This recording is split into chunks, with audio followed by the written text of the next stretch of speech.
আসসালামু আলাইকুম। সবাই কেমন আছেন? আলহামদুলিল্লাহ আমরা ভালো আছি। তো এটা মায়ের ছাদে নিজের হাতে পালে ওই কবুতর আজকে জবাই করছে 4টা, এখন উনি নিজের হাতে পরিষ্কার করতেছে। কিন্তু কবুতর কাটা শেষ, পরিষ্কার করা শেষ, এখন রান্না করব। আমি রান্না করব না, মা রান্না করবে। চলেন। গরম করে এখন তেল দিয়ে দিচ্ছে, তাহলে কিছু গরম মশলা দিয়ে দিচ্ছে। এখানে শুধু তেজপাতা দারচিনি দিছে, আর এলাচি লং গোলমরিচ এগুলো দিবে না, কারণ এগুলো মা নিজের হাতে আবার একটা মশলা তৈরি করে। এটা রান্না শেষ হওয়ার আগ মুহূর্তে দিয়ে দেয়। এখন কিছু পেঁয়াজ কুচি, আদা বাটা, রসুন বাটা, জিরে বাটা, লবণ, হলুদ গুঁড়ো, মরিচ গুঁড়ো। মাশাআল্লাহ, এখানে আমাদের ছাদের 4টা কবুতর।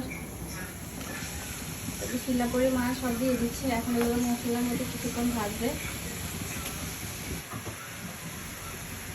এইভাবে ঢাকনা দিয়ে দিবে, আস্তে আস্তে কিছুক্ষণ এটা নিচে কষানো হবে।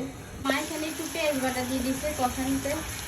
এখন ওই যে এর আগে বলে দিচ্ছি ভিডিওতে যে মা নিজের হাতে কিছু মশলা করে, গরম মশলা, এটা এখন এটা দিয়ে দিচ্ছি। মাশাআল্লাহ খুব সুন্দর কালার আসছে। এখন গরম পানি দিয়ে দিচ্ছে। এখন এখানে কিছুক্ষণের জন্য ঢাকনা দিয়ে দিব।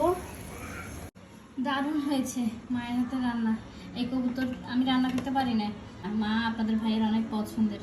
সবাই ভালো থাকবেন, আল্লাহ হাফেজ।